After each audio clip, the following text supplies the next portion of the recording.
چیز بغیر اجازت کے استعمال کر لیتے ہیں، بغیر اجازت کے استعمال کر لیتے ہیں، حرام چیزوں سے ہم نہیں بچتے۔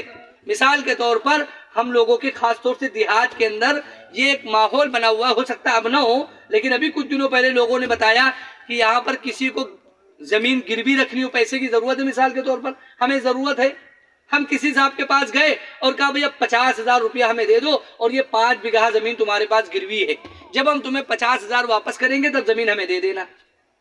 اس کو کہتے ہیں گروی رکھنا، رہن رکھنا، شریعت کی اصطلاح میں رہن رکھنا۔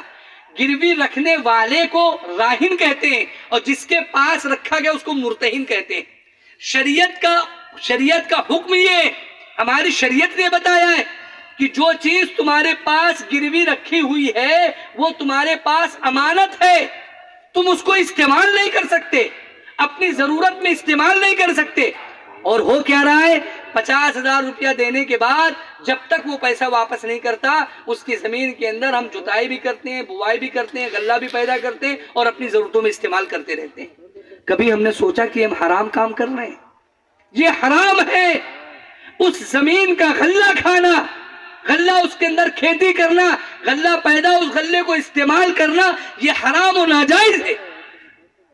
ان کا 50,000 روپیہ بھی بنا ہوا ہے اور اس کے کھیت سے فائدہ بھی اٹھا رہے ہیں، یہ حرام و ناجائز ہے۔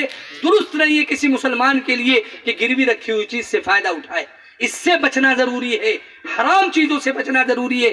آج مسلمان اس کو حرام سمجھ ہی نہیں رہے، وہ سمجھا میں نے تو پیسہ دے رکھا ہے، میں نے تو پیسہ دے رکھا ہے، جب وہ پیسہ واپس کریں گے زمین واپس کر دیں گے۔ نہیں، وہ زمین ہمارے پاس امانت ہے، اس امانت سے فائدہ اٹھانا ہمارے لیے جائز نہیں، حرام ہے۔ اس لیے اگر کوئی اس طرح کے کاموں کے اندر ملوث ہو تو اسے سچے دل سے توبہ کرنی چاہیے۔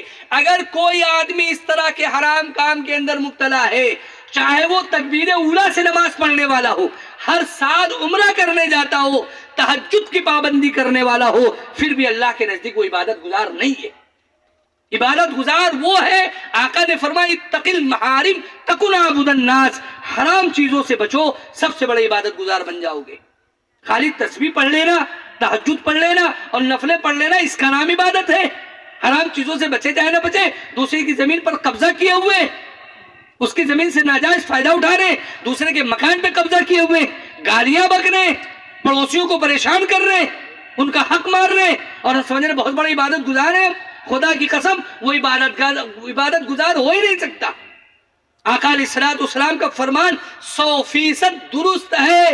آقا نے فرمایا عبادت گزار بننا چاہتے ہو، حرام چیزوں سے اپنے آپ کو بچا لو، عبادت گزار بن جاؤ گے۔ زیادہ محنت کرنے